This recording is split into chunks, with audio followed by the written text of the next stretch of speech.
Good morning, everyone. A bright and sunny welcome from Ho Chi Minh City. Welcome to the Hong Kong Business Association Vietnam webinar. Today's topic is leading finance with resilience to combat COVID-19. My name is Winnie Lam. I'm the General Secretary of the Hong Kong Business Association Vietnam and COO of Colliers International here.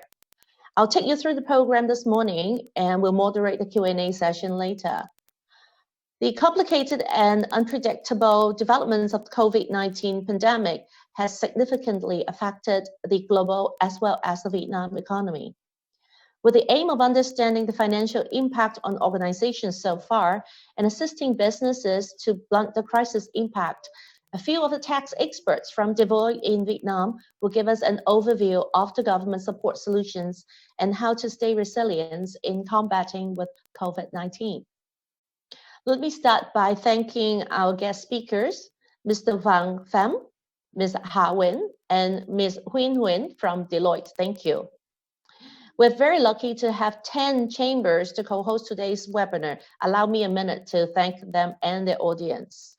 That's AustCham, BBGV, CanCham, Central and Eastern Europe Chambers of Commerce in Vietnam, Council of Taiwanese Chambers of Commerce in Vietnam, the Hong Kong Trade Development Council, Italian Chamber of Commerce, Indian Business Chamber in Vietnam, Malaysian Business Chamber, and the Thai Business Association. Thank you.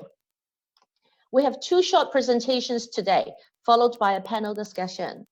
For good housekeeping, the host has muted all your microphones and disabled video to ensure focus.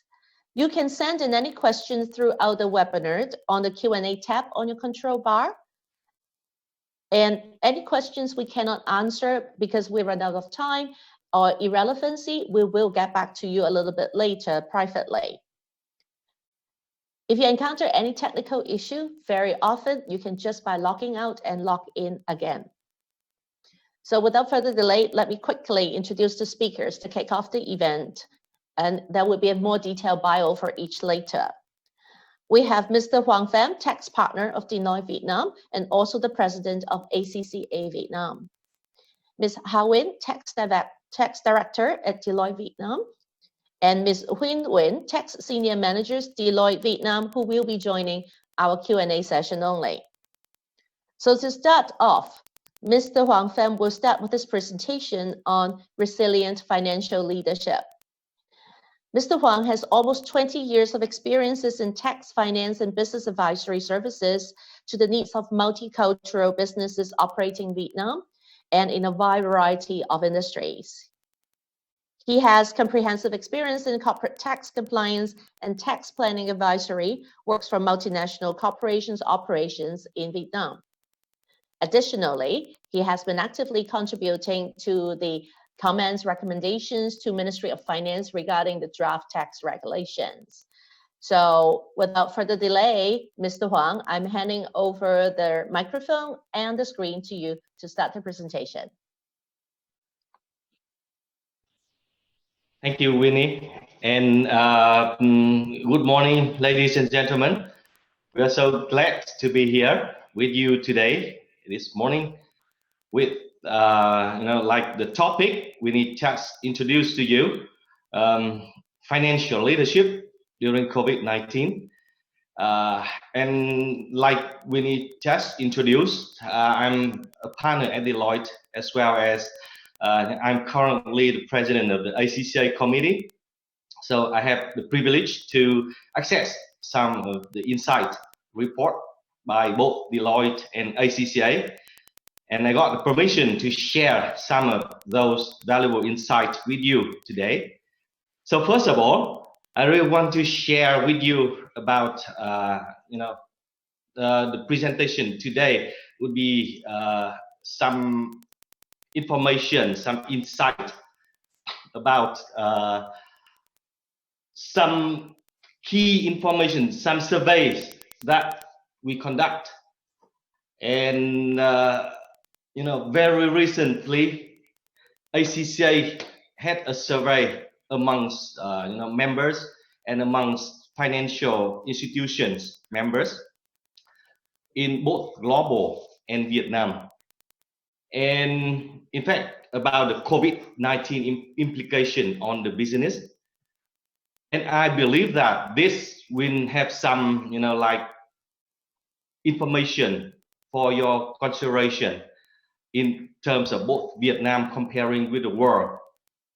And that will also relate to, financial resilience that I will talk later on.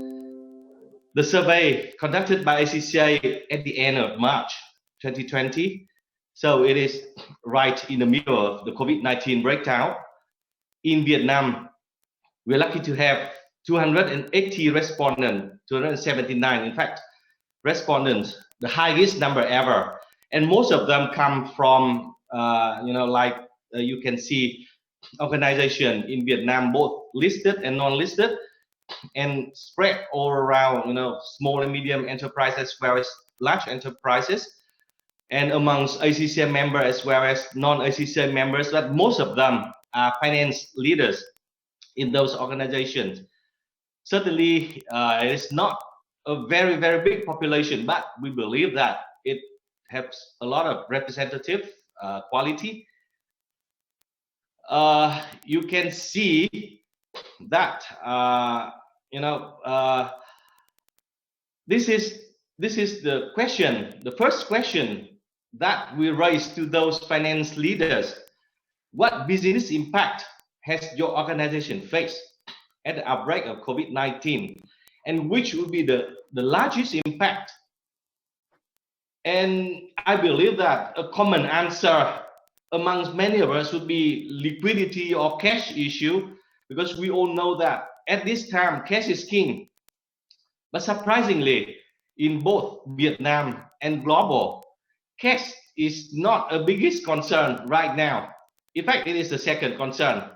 The biggest concern, interestingly, is impact by the employees' productivity. And we all know that our employees have to work at home right now, so the productivity is still really impact. And I believe that it is partly because we are not very familiar with it, employees as well, and we don't have sufficient infrastructure yet for that work from home. We are trying to adapt, but anyway, it is kind of a very surprising result for all of us. That will also be something that as finance leaders we need to care about. We need to care about like the impact on our people before we care about like the cash issue. Also surprising to us, the second factors and also equally impact in Vietnam would be the customers stop or reduce the orders because they are impacted by the virus. And in Vietnam, it is like almost double the impact comparing with the global. If you can see, the red bars in this chart show Vietnam and the gray bar show global. And in fact, you can see the third item, customers stop orders, stop purchase, have like 52% of respondents confirm that in Vietnam it has big impact, comparing with about half in the global. And actually the fifth item also relate to customer who stop purchase because the supply chain is disrupted. So in fact, it can be seen that Vietnam depends a lot on like those breakout or disruption in terms of both with respect to the customers. Therefore, right after the problem of cash flow, revenue will be impacted, and revenue will be hit hardest in Vietnam for many of the enterprises.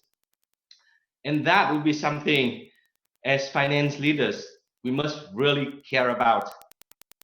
Certainly there will be other things like defer the launch of product, or like unable to obtain supplies from preferred suppliers. But none of those are as important as employees, cash flow, and customers stopping orders.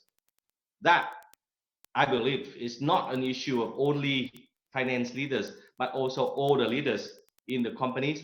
But more than who else, I believe that finance leaders must take a big role in this.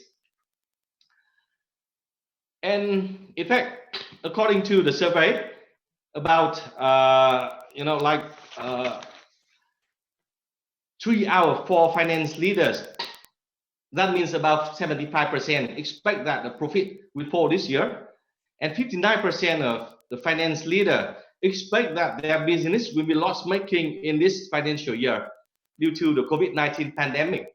And actually, it is the Vietnamese figures. The global figures is 66% expect that they will make a loss this year. So Vietnam seems to, still is confident about, profitability a bit slightly more than global.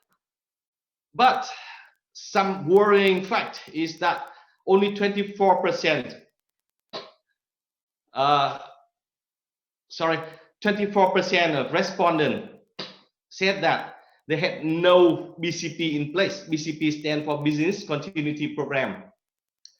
And that would be, you have to maintain business operation during this time, and it is most critical. And 24 of them do not have any plan for that. 16% said that the current BCP plan is not sufficient for this pandemic. And that is quite worrying. In fact, that is quite correspond to Deloitte survey. Recently, before the COVID-19, in our survey, about 54% saying that they prepare for BCP, but right before the COVID-19 breakout, that dropped into 21%, and right now I believe that it is even lower. So that means both in Vietnam as well as global, there's very little preparation for such an outbreak like COVID-19. And in fact, I have to say that the survey of HKBAV also show that you can see in the bars here, the orange one represent Vietnam and the green one represent global. And the question is, how much does each of those factor impact your ability to establish a reasonable forecast for the current financial year? And you can see in most of the bars, Vietnam is higher than the global. For example, the lack of analytical tool in place, poor quality data external for forecasting, or weak insight from functions internally, or lack of future-oriented prediction. In all of those terms, Vietnam is higher. The only bars that Vietnam is a bit lower than global is the uncertainty. That means in Vietnam, finance leaders seems to see the picture less uncertain or more certain than global. But even if they have a better picture about the impact of COVID-19, they lack all the information to forecast the impact on them. So in fact, that is more worrying for me, that you have a clear picture, but you don't have anything to predict for the future. So as I said, more than any time, I think finance leaders play a big role in helping the organization or the companies to overcome the pandemic issue. And if you want to do that, you must be a resilient leader. All the leaders must be resilient so that the company is resilient. But more than whoever, the CFO must be resilient, I believe. Or the finance function must be resilient. So how can you be resilient? I can share with you, Deloitte has a lot of publication about resilient leadership, and we talk a lot on the role of finance leader resilience in those publications. I will share with you the link later. But in all of those publications, we define 5 characteristics for resilient, designed from the heart and the head. Put the mission first, speed over elegance, own the narratives, and last but not least, embrace the long view. I just briefly describe how this means to, like the finance function. Design from heart and head. At this time, you must care about the liquidity, you must care about the revenue. But please note that you have to be very careful when you cut the cost, because any action that you do at this time will have 10 times impact on all of the stakeholders, from your staff to your customers to your suppliers, more than any time ever. So be very careful about cutting the cost. For example, you have to be extremely careful when you propose to cut the cost of the staff. Or put the mission first. Put the mission first. Here for a finance leader, that means to maintain business continuity and financing. That would be a short-term, but also a long-term focus. Like, for example, right now you have to review all the contractual obligation. You have to evaluate the financial impact and liquidity requirements. You also have to formulate debt restructuring plan if needed and optimize the assets to help restore the financial viability. Also, a core focus would be to understand the financial impact across the value chain. But you also need to care about modeling for the future investment to help your organization thrive during and after the COVID-19, because it is also a chance, a 100-year chance to help your business thrive when your competitors is struggling with the pandemic. Speed over elegance, the third element, means that you need to act quickly even though the information is not sufficient. You cannot wait until everything is perfect, because it will be too late. So you must prioritize speed over perfection at this moment. For example, if you need to divest on non-core assets for liquidity, you must make the decision very quick, okay? Even though you don't have sufficient information. So it depends on your gut. And that's what we call resilient. Own your narrative. Again, here you must have a very prompt, short narrative or communication to the public. And you, more than whoever, must have timely, consistent, honest information to your C-suite. And your C-suite, as part of the C-suite, you must also deliver such communication in, like a very open manner. For example, if you have financial constraint, yeah, admit it, but also propose some solution for that, okay? And also, for example, you can also, show that you have a lot of plans. For example, depends or make use of the government's support.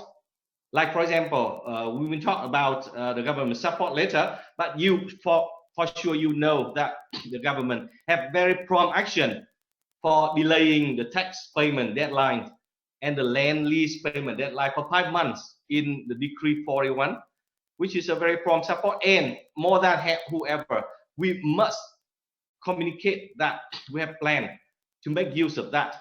That would be a lot of help to your stakeholders who are scrutinizing you. And the last but not least, embrace the long view. More than any time. Yes, you focus on the short term right now, but do not forget to focus on the long term as well.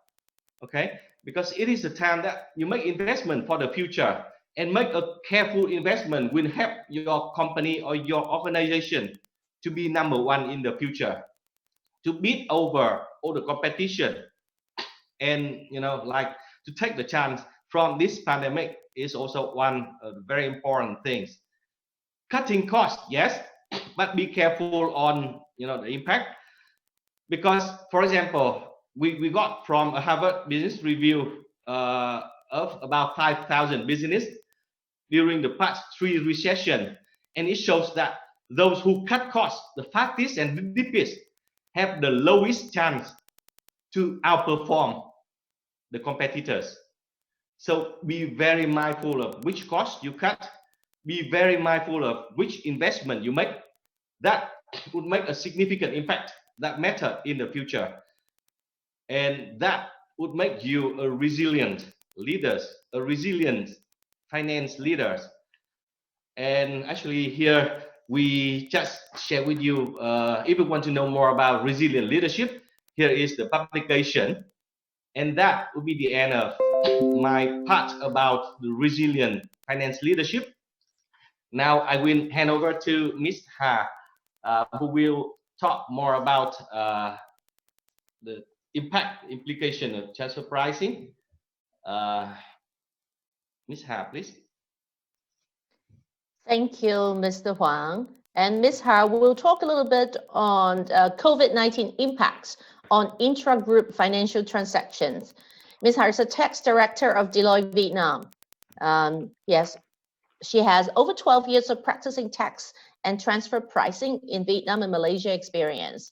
She has extensive experience focusing on transfer pricing, audit assistance, and applying for advanced pricing agreement with Vietnamese General Department of Taxation. So when Ms. Ha is ready, you can take it away. As introduced earlier, my name is Ha, the tax director of Deloitte Vietnam, specializing in transfer pricing. So just continues the part of Mr. Huang's talking about what the impacts as well as how to be a resilient leader. So from the transfer pricing perspective, I would like to help you or partnering with you in proposing some solutions and to overcome these special situations.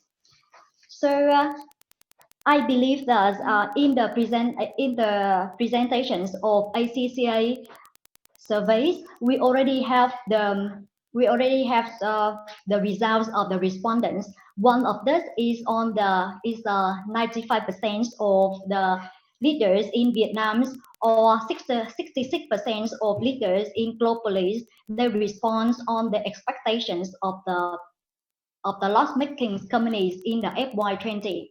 So does that ring a bell to you? So from our perspective, from our transfer pricing analysis perspective, we normally support clients in these situations by having some reassessments on the functional profile as well as the risk profile of the entities in the group.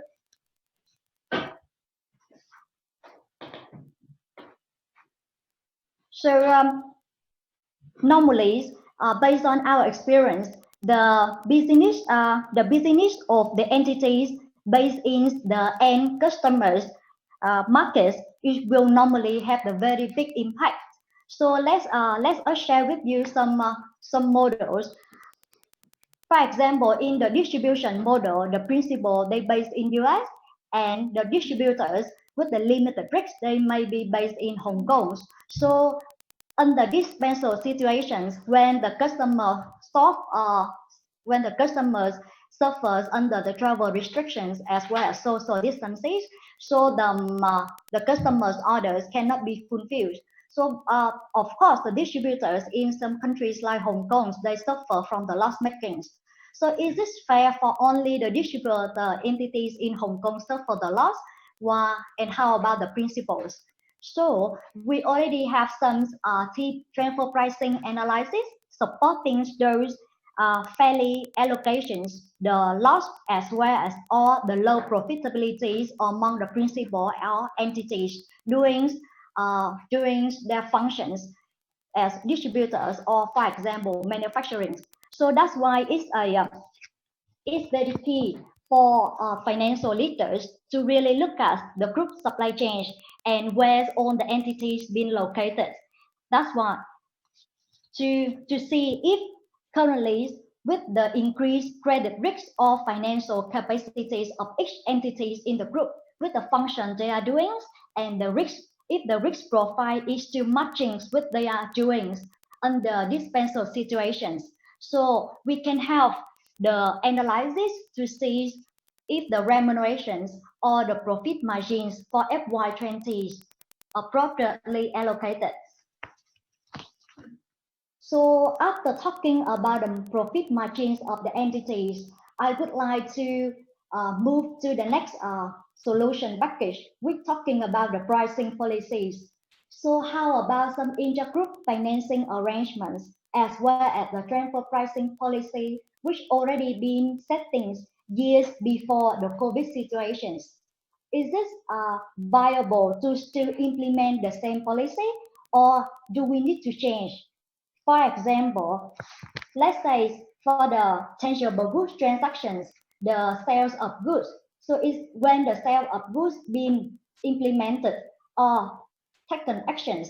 So, however, the cash flow will be impacted because maybe so the goods sold cannot be resold to the customers. I just stick to the example of the distributions. So in this case, is this possible for us to do some factorings of receivables? So this is also one of the schemes we normally look at to enhance the cash flows, which is the factoring your receivables. Another things we are looking at is about, for example, the setting interest rates. So the interest rates before and after the COVID situations, of course, it will have the difference, taking into the increased credit risk as well as the finance, the forex exchange situations. So in case your interest or your lending agreements is now stating the fixed interest rate rather than based on the labor plus some fluctuating rate. So it's time for us to look at this and enhancing the cash flows, or is that possible for us to defer some payments? So that is the arrangement relating to financings. Now another question is that in case you're unable to implement or to fulfill the debt financing obligation signed before, do you need the parent guarantee in these situations? And how can you pricing the parent guarantee in this case? So of course, besides the implicit support, we also need to get help from the parents on the parent guarantee, and it will support the credit ratings of the business and also enhance or improve the payments of the loan for the banks. After talking about the pricing policy, I would like to also highlight another schemes which you can look at is that the utilize the local government financial stimulus policies. So under this outbreak, the governments in all the countries is doing or also will be doing like launching many financial support to the business of in the countries. So it depending on the countries where your entity setting is. So we can checking and utilize all the financial support and all the financial support to maintain it, like as mentioned earlier about the Decree 41 in Vietnam, where the government shares some package to support the business. And lastly, after all the schemes we may trying to doing to cope with COVID, how about the documentations? So it's maybe the documentations is the last things in your to-do list at this point of time while trying to cope with the employee issues as well as the cash flow issues. However, when let's say the FY20 passed by, the FY21 passed by, so the impact of what your memory get faded. So on the special events or specific TB analysis you try to apply to adopt with COVID situations, it should be documented and it will help you in the long run. So what if in the next 3 or 5 years you get the stage audit or tax audit? It will help all the financial leader a lot on showing like what is the special schemes, what is really specific for the COVID situations and help the business but through in the long run. So it's my showing in the next, let's example, in the next 5 years. So when the state audit coming or the tax audit happens, So people might forget like why in FY20 or FY21 the company have the loss making or low profitability. So it's really advice on the business or financial leaders. After we implement on the schemes, we can think of the documentations. So to sum up some proposed solutions based on our experience in supporting the clients. So firstly, we can do the reassessment of the risk and function profile to have the fair allocations of the profit or loss.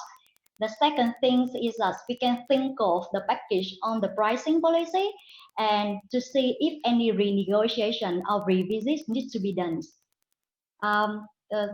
The next thing is to utilize any local government's policy to support or enhance the cash flows. And last thing is that we remember on all the documentations. It will help you in the long run. So that will end my my sharings on the proposed package to help on the financial leaders to be resilient in these situations.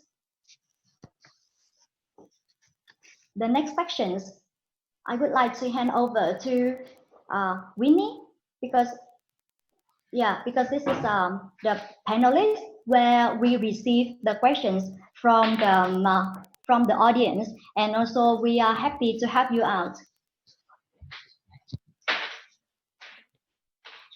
Thank you, Ms. Har. We'll give Deloitte a couple minutes to place some musical chairs so that we can have all the panelists in the screen to answer the questions. So far, I'm seeing that people are a little bit shy in putting the questions publicly, even though we have received questions privately. So continue to put your questions through Q&A so that we will be able to address them and talk about that. To give you another introduction of Ms. Huyen. Ms. Huyen Nguyen is the Tax Senior Manager who will be joining Ms. Huang as well as Ms. Har for the panelist discussion. Huyen has more than 3 years working experience in corporate finance sector and 7 years working as a professional tax advisor. She has deep knowledge in tax advising and controversy as well as strong experience working with the Vietnamese authority. Welcome, panelists. All right. I think the panelists, your microphone is muted. So if you can just turn that on, great. All right. Without waiting for anybody, I just want to jump in and start. You may choose and decide who is in a better position to answer some of these questions. But I want to start by giving the questions to Mr. Huang. In one of your slides, you said in time like this, financial leaders need to design from the heart and the head. This is very much a hard-head question. From your experience and your point of view in the current situation, balancing cost-cutting and staff retentions and benefits, well, which one is more critical? It's probably not an easy question. Thank you, Winnie. Yeah, in fact, I've got to say that this is a real tough question. And that is a challenge to all the finance leaders as well as all leaders of the enterprise or organization right now. Because we are living in such a world where, like there's no certainty at all. Everything that we believe is true now turn out not really true. And actually, the decision, I believe that there's no right or wrong decision right now. There's only, decision that our gut feeling say we should, or, like what we think may be most appropriate. So the most important thing is to strike a right balance or a good balance, an appropriate balance at this time. And at the end of my presentation, I just mentioned a report from Harvard Business Review that all the companies or a majority of the enterprise that cut costs, that select to cut costs the most, will not really have the chance to outperform their competitors later on. Only the one who have a balance between, who have the right balance between cutting costs and investment in the future. And most of those would retain staff, will have a good chance to thrive in the future. That will also be my recommendation. In fact, cost cutting, especially cutting into your talent, may not be a right issue now. Yes, it is a very quick activity that you can do, and very easy activities you can do to improve liquidity. But perhaps it is never an appropriate issue. Never an appropriate action right now. So that would be my recommendation. Thank you, Mr. Huang. As an employee, I would say anything that is against my benefit is wrong decision. But I'm just speaking from an employee perspective. All right. We have some questions from the audience. It's actually something that I think a lot of us are interested in, is knowing that the Vietnam government is doing not a bad job combating COVID-19, and they have come up with some stimulus package or whatnot. Without going into too much details, would you be able to just pinpoint some of the policies or packages that are coming up from the government so that our audience can look into more details a little bit later? I'll let the panelists decide who is going to give us a briefing on that. I think the best person to answer that would be Ms. Huyền, our senior managers in charge of controversy working with the government. We expect you to share the screen and then you can catch up it. Yep. This, okay.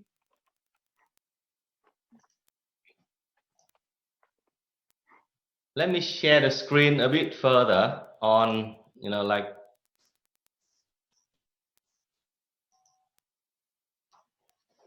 Okay, so everyone can see the screen here. Last month, the government already issued the Decree 41, and this one is estimate 98% of the active enterprise in Vietnam can apply it. And you see here, we have 9 sectors can apply for the Decree 41, and maybe you can see yourselves in some sector over there. And for the Decree 41, you can see the government extend the payment deadline for some taxes for up to 5 months. So here we can see the corporate income tax, the value added tax, the individual group, individuals and households, the list fee, and the deadline for the submit for the extension. So for the corporate income tax, you can see the CIT finalization of 2019. The government already extend from the end of March to end of August, and some company already paid the CIT finalization. So somehow the tax authority allow the company can access those payments to the tax. They cannot get the extension, for example, for the personal income tax and the foreign contractor withholding tax. For the quarter 1 or 2, the first or the second quarter of 2020, you also get the 5-month extension as well. So it means now for the CIT, you only have to pay the corporate income tax from the end of the September. So you don't need to worry about the corporate income tax from now on until end of September. For the value-added tax, if the monthly declaration, you also get the 5 months extension as well. So as you can see here, the early deadline, it should be in 20 of September as well, or 30 of September for the quarterly. For individual and group, individual and household, somehow they can extend for the 31st of December 2020. And for the land lease fee, also get the 5-month extension from 31st of May to for the first payable amount of 2020. But also we also get the requirement, like all the company have to submit the requirement request for the extension before no longer than end of July 2020. It means if you fail this deadline, you cannot get this extension. Yeah. Back to you, Winnie. Right, looks like the government is really doing their part. Let's hope that this is going to be enough. I want to refer back to Ms. Ha. In your presentation, you've mentioned that a company needs to really start preparing the TB documentation and not wait, all right? But what kind of documentation are we really talking about? It's not like any one of us is experienced with a pandemic or similar things happening right now. So do you have any recommendation when it comes to that? What kind of documentation will help understand what business interruption there may be, will help with the tax situation? So I would like to share from the transfer pricing perspective. One of that is the transfer pricing documentations, where you can document on the transfer pricing analysis, showing if any change in the pricing policies which fit into the situations in FY20s and also FY21s, where the impact is still last. So the TB analysis is surroundings on the is there any change in the pricing policy? For example, the service provision is a markup at 5% or now it's dropped into 3%, or any purchase of merchandise and or delays of the payments. And also very important is that the compliant TB documentation in FY20s, because we've been receiving some questions from our clients saying that anyway our company is loss making in FY20 expected. So why do we need to prepare a TB doc? So actually our answer is that it's even more critical, because no one will remember what happened to you in FY20 or impacting on FY21. So it's still firstly, is the first line defense for you is that you need to comply and prepare the TB documentation to prove like how difficult in the situation you've been through. So that's our advice. So I'm not sure if any from the tax side, any documentations we need to set up. Yeah. I think at this point, maybe Decree 41 is help us a bit on the payments. Yeah. Okay. Yeah. But it's just about the extension or deadline tax payment only. There's no reference to the tax compliance. So as all of us know, we still have to submit the tax return or on time, meaning the end of March. There's no deferral to it, even though all of us are in the lockdown period. So yeah, like I said, compliance is critical requirement before we would rely on support from the government. But I'm sure that support from the government will come very soon, because from what we know, the government is preparing a lot of measures for that. Okay, now I'm going to hold you to that, Mr. Huang. It is a video that says that the government help us on the way. All right, you're not getting away with that. While no one will forget about what the impact of COVID-19 is, yes, with so much unfamiliar situation happening right now, it is very easy to forget, like what have you done and what may have happened during a time like this. The deadline of March 31st had come and gone. So if you haven't been doing that, know that there is no escape. You have to be on time with your submission. I want to ask this question as a pure speculation to all three speakers, is that, well, from the look of it and all the media hype right now, everybody is looking to Vietnam to lead the recovery, if not just to be the best in doing the recovery. Do you think Asia, Vietnam is really going to recover faster because we are still part of the world?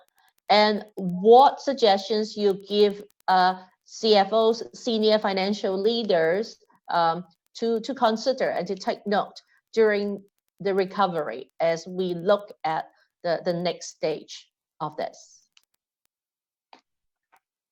Thank you, Winnie. So maybe I will go first. In fact, yes, I have a lot of confidence to agree with your with what you just said. Amongst all the areas in the world, Asia has a greatest chance for recovering from COVID-19. Because I think one of the reasons is that because we are quite familiar with mask, something that is like very proved to be very effective at this moment. So that would eliminate or at least reduce the spread of the virus. And actually, right now, I think that it seems that Asia has a good balance of striking the right time for reopening. And in particular, I can say Vietnam. Certainly, some of us would have the opinion that the Vietnamese government a bit overreact in the past time when like they're very immediately, for example, have the lockdown or like do a lot of aggressive measures to prevent the spread. But it proved to be very efficient. And from my personal point of view, I think that the time that the government decide to open and the pace that they are doing now is quite appropriate. And as I mentioned in the earlier, the resilient leaders are the one who can strike a right balance at this right time, because we have a lot of extreme measure and uncertainty. So the winner will be the one who can strike the right balance. And I'm thinking that the government of Vietnam is striking the right balance. I'm not sure how long it can like maintain, but for now it is still proved to be quite appropriate to me comparing with other regions. So yes, from my personal point of view, I have a strong belief. Okay.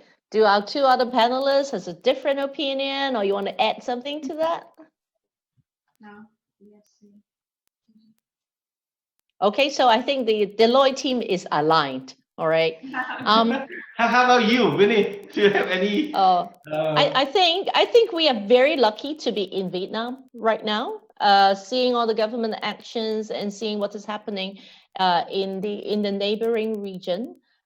There is no quick fix, and I don't think anybody dare to claim to be experienced in this. So that means there is a lot of room to learn, while there is still a lot of room to fail. Trial and error is what I would recommend. And I think it is important that you're not sticking to what's inside the box. We need to think otherwise. You need to have alternatives. And I think Deloitte would probably in a very good position to help some of our participants in terms of looking at your BCP.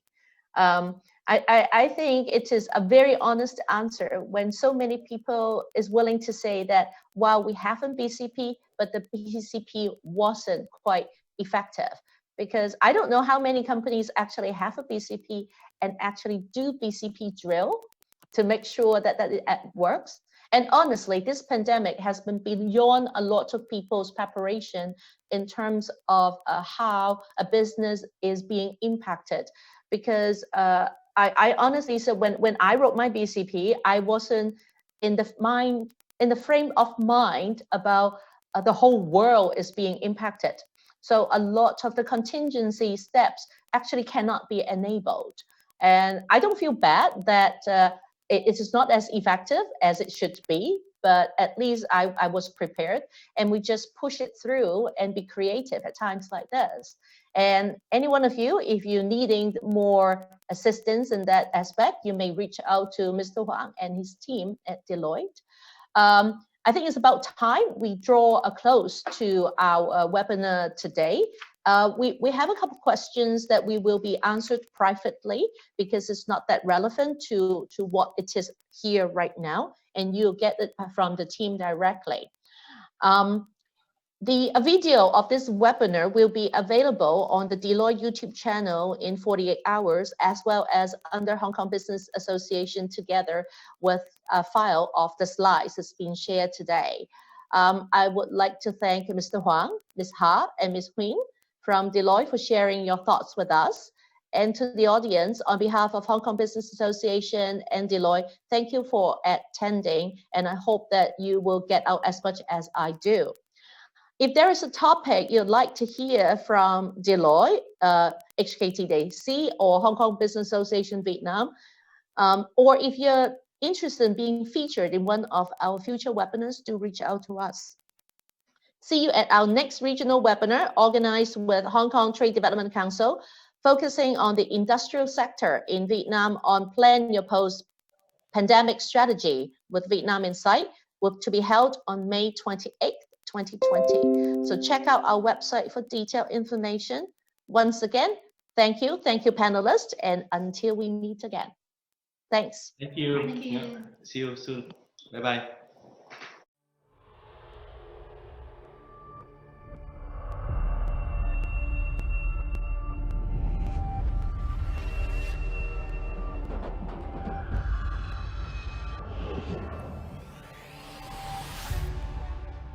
There has always been a real pride in the firm on the part of the people, and a determination to give their best work in promoting the firm's interests. I have reason to believe that this quality still exists, and I hope and believe it is engendered by a feeling of true comradeship. It is a difficult career, full of hard work, hard thinking, and heavy responsibilities. And its rewards are only for those who enjoy meeting the challenge. I want the organization to have a standing second to none, and to be known for ability and integrity. The history of our firm is but a prologue to a record of greater achievements, which will be written in the future, based on a firm knit together, cooperation and cohesiveness, with a common effort and a common sense of purpose.